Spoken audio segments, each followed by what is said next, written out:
1866 मसीहा ओडिशा इतिहासर सबुठारु भयंकर एवं दुर्भाग्यजनक अध्याय। चारिआडे भोकिला मनीषक चित्कार, मनीष नुहे तो भोकिला कंकालंकर चित्कार। रास्ता घाट सबुआडे कुढ़ कुढ़ शवक पटुआर। ए बेला शवकु नहीं मशाणी जाउथिबा लोकटी आर बेलाकु निजे शव पालटि गलानी। भोक विकल चारिआडे अर्नंग देहीर करुण चित्कार, चारिआडे हाहाकार एवं मृत्युर तांडव। केउठी स्त्रीर कोଳରେ स्वामी मृत्युवरण कलानी तो केउठी बुढ़ा बापाटा तार पुअर शवकु मशाणी को नहीं जाउथाए। एमिति किछि चित्र थिला 1866 मसीहारे आम ओडिशार। सांग माने तेबे आसंतु जानिबा काहींकी एवं किपरि होइतिला एही 9 अंक दुर्भिक्ष एवं किपरि अंत होइतिला एही समयर। 1865 मसीहारे सबु किछि स्वाभाविक चलीथिला। हठात ठीक चाष समय मौसुमी कुआडे उभेई गला। आकाशरू वर्षा हजिगला, जहा फल कि राज्य रे मरुड़ी पड़गला एवं धान उत्पादन मध्य कमिगला।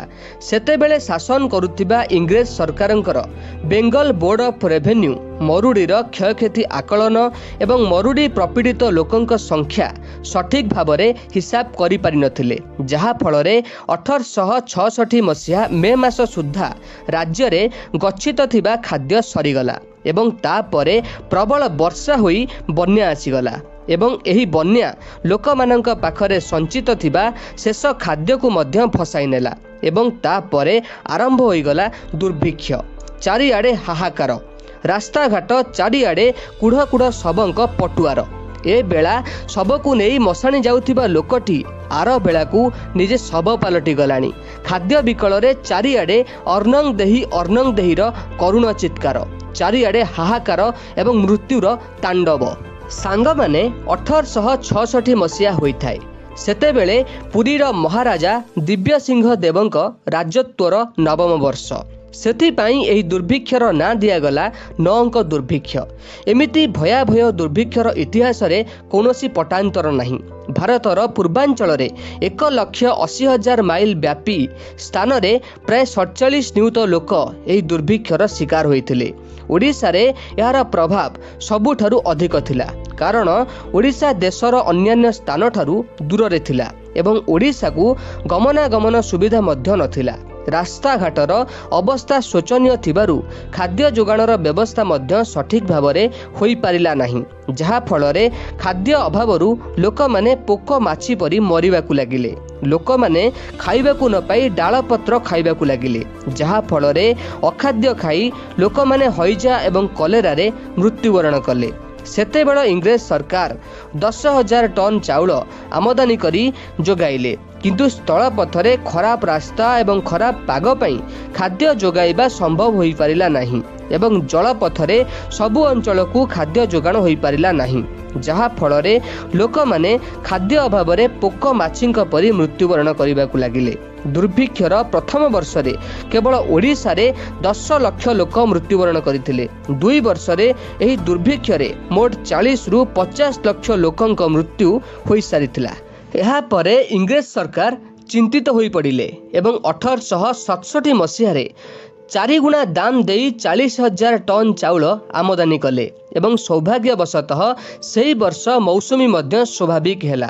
1868 मसीहा रे धानर प्रचुर उत्पादन हैला, जहा फल कि अंत घटिथिला एही दुर्भिक्षर।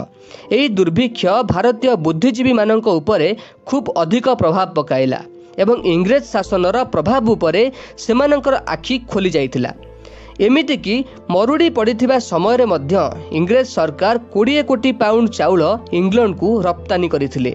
दादा भाई नारोजी एही घटना को आधार करी कहिथिले कि इंग्लैंड निजर उन्नति भारतीय मानक रक्त शोषी हासिल करिछि। तेबे सांग माने केवल प्राकृतिक विपर्यय एते बड़ घटनार कारण नथिला, एथिरे मनुष्यकृत त्रुटि मध्य रहिथिला। जेतेबेले मरुड़ी देखा देइथिला सेतेबेले धनी एवं जमीदार श्रेणीर लोक माने चाउलर कला बजारी करिथिले। चाउल सबको उच्चा दर रे किणी गच्छित रखिथिले एवं एहाकू उच्चा दर रे बिक्री करुथिले, जहा जने साधारण मनीष किनिबा पई सक्षम नथिला।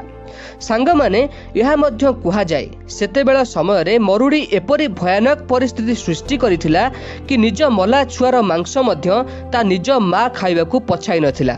କିନ୍ତୁ ସାଙ୍ଗମାନେ ଏହା କେବଳ ଲୋକକଥିତ କଥା ଅଟେ। ଏହାକୁ ନେଇ କୌଣସି ପ୍ରମାଣ ମିଳେ ନାହିଁ। ସାଙ୍ଗମାନେ ସତରେ କେତେ ଭୟାନକ ଥିଲା ସେହି 9 ଅଙ୍କ ଦୁର୍ଭିକ୍ଷ।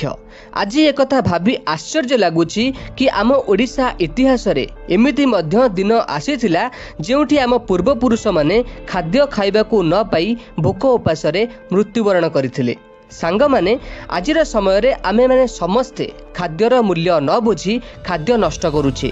ଆବଶ୍ୟକତା ଠାରୁ ଅଧିକ ହେଲେ ତାକୁ ଫୋପାଡ଼ି ଦେଉଛେ। କିନ୍ତୁ ସାଙ୍ଗମାନେ ଖାଦ୍ୟକୁ ଫୋପାଡ଼ିବା ବା ନଷ୍ଟ କରିବା ସମୟରେ ଥରୁଟିଏ ସେ 1866 ମସିହାର 9 ଅଙ୍କ ଦୁର୍ଭିକ୍ଷ କଥା ଭାବିବେ।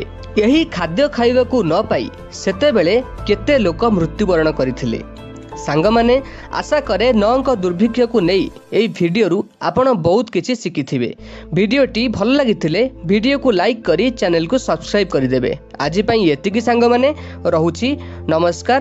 ଜୟ ଜଗନ୍ନାଥ।